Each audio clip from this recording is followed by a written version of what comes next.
ಎಲ್ರಿಗೂ ನಮಸ್ಕಾರ, welcome back to Mithus farm life. ಇವತ್ತು ನಮ್ಮ ಮಂಡ್ಯಕ್ಕೆ ಬಂದಿದ್ದೀವಿ. ಮಂಡ್ಯದಲ್ಲಿ ನಮ್ಮ ಕಳಡಿ ಪಟೇಲ್ರ ಮನೆಗೆ ಬಂದಿದ್ದೀವಿ. ರವಿ ಅಣ್ಣ ಮತ್ತು ಕಿರಣನ ಸೇರಿಕೊಂಡು ನಮ್ಮ ಹಳ್ಳಿಕರ್ ಎತ್ಕೊಳ್ಳು ಮತ್ತು ಮಂಡ್ಯ ಭಾಗದ ಬನ್ನೂರು ಕುರಿಗಳನ್ನ ಮತ್ತು ನಮ್ಮ ಹಳ್ಳಿಕರ್ ಬಿತ್ತನವರನ್ನ ಕರ್ಕೊಂಡು ಮಹಾರಾಷ್ಟ್ರ ಹೋಗ್ತಿದ್ದಾರೆ. ಅದ್ರ ಬಗ್ಗೆ ಅಣ್ಣ ಮಾತಾಡ್ತಾರೆ. ಸರ್, ಇದು ನಾವು ನ್ಯಾಷನಲ್ ಲೆವೆಲ್ ಲೈಫ್ ಸ್ಟಾಕ್ ಶೋಗೆ ಮಹಾರಾಷ್ಟ್ರಕ್ಕೆ ಹೋಗ್ತಾ ಇದ್ದೀವಿ. 13, 14, 15 3 ದಿನ ಶೋ ಇದೆ. ಇವತ್ತು 11ನೇ ತಾರೀಕು ನಾವು ಹೊರಡ್ತಾ ಇದ್ದೀವಿ. ನಾಳೆ ಅಲ್ಲಿಗೆ ರೀಚ್ ಆಗೋದು ಸುಮಾರು ರಾತ್ರಿ ಆಗುತ್ತೆ. ಅದನ್ನು ಮುಗಿಸ್ಕೊಂಡು ಮತ್ತೆ ನಾವು ರಿಟರ್ನ್ ಆಗೋದು 17ನೇ ತಾರೀಕು ಆಗುತ್ತೆ. ಅಪ್ ಆ್ಯಂಡ್ ಡೌನ್ ಟೋಟಲ್ ಒಂದು 2000 ಕಿಲೋಮೀಟ್ರ್ ಆಗುತ್ತೆ. ಸೊ ಅಲ್ಲಿಗೆ ನಮ್ಮ ಹಳ್ಳಿಕಾರಿ ಎತ್ತು ಮತ್ತು ಬಿತ್ತನೆ ಹೋರಿ ಮತ್ತು ನಮ್ಮ ಬಂಡೂರು ಕುರಿನ ಅಲ್ಲಿ ಎಕ್ಸಿಬಿಟ್ ಮಾಡಬೇಕು. ಅಲ್ಲಿ ನಮ್ಮ ತಳಿಯನ್ನು ನಮ್ಮ ದೇಶದ ಎಲ್ಲ ಜನಗಳಿಗೂ ತೋರಿಸ್ಬೇಕು. ಇದ್ರ ಬಗ್ಗೆ ಮಾಹಿತಿಯನ್ನು ಕೊಡಬೇಕು. ಈ ಬ್ರೀಡ್ ಡೆವಲಪ್ಮೆಂಟ್ ಆಗಬೇಕು. ಇದು ಇನ್ನೂ ಹೆಚ್ಚು ಎತ್ತರವಾಗಿ ಬೆಳೀಬೇಕು.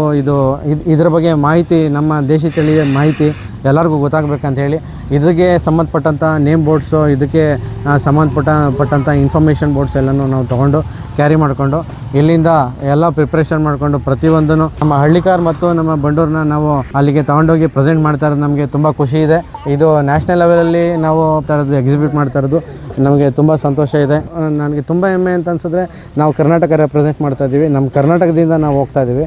ಸೊ ಹಳ್ಳಿಕಾರ್ ಪ್ರೇಮಿಗಳು ಯಾರಿದ್ದೀರಾ, ಬಂಡೂರು ಪ್ರೇಮಿಗಳು ಯಾರಿದ್ದೀರಾ, ನಿಮ್ಮ ಎಲ್ಲರೂ ಸಪೋರ್ಟು ನಮಗೆ ಇರಲಿ. ನಿಮ್ಮ ಆಶೀರ್ವಾದ, ನಿಮ್ಮ ಸಪೋರ್ಟ್ ಇರಲಿ ಅಂತ ಕೇಳ್ಕೊಳ್ತಾ ನಾನು ಮಾತು ಮುಗಿಸ್ತೀನಿ. ನಮಸ್ಕಾರ.